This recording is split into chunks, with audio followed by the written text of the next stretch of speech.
Magandang gabi mga kaibigan. Dito po tayo ngayon sa isla. Pang 3 araw na namin dito. Kami po ay ayun si Buddy Lanzo, Tarzan, ang macho. Kami po ay nagluluto ng kopras. Yan po.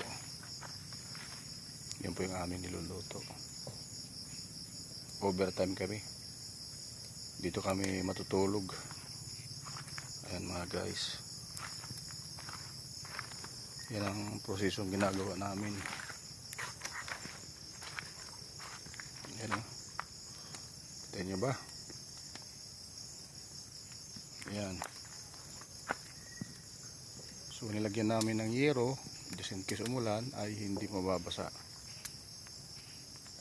Ayan guys, kita nyo ba? Kaya ito kahirap gumawa ng pera dito sa probinsya. Ayan, gatungan natin. Nagatungan natin ng yung balat ng nyug. Ayan guys, ayun. So mga nasa 2 oras na kaming nagpapausok.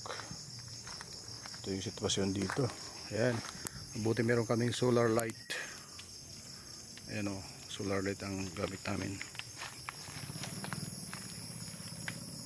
Dito pa kami sa isla ni Buddy Lanzo.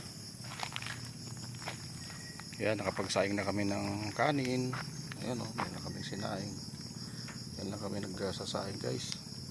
Ganito lang kahirap kami dito sa isla. Yan.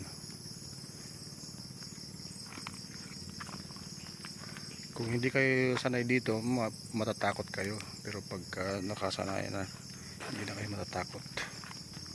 Ayan, maliwanag po ang paligid. Ayan o. Yan.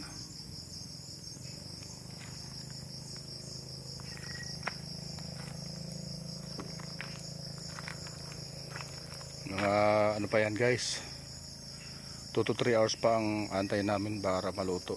So kailangan namin bantayan kasi baka masunog.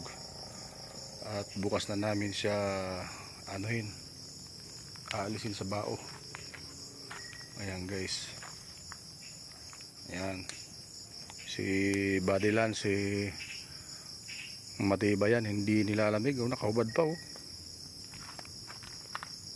Yan. At saka mga ngarawling pa yung bukas si Buddy Lanzo.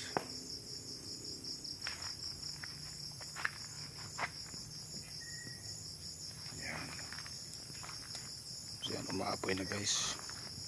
So yan ang binabantay namin, na pagka umupoy ay dapat siyang alalayan, baka masunog. Ayan o. So yan guys, thank you for watching. God bless sa inyong lahat. Salamat sa inyong suporta. Huwag kalimutang i-follow, like and share. At magbakas lang para kayo ay aking mabalikan on this path. God bless. Bye bye.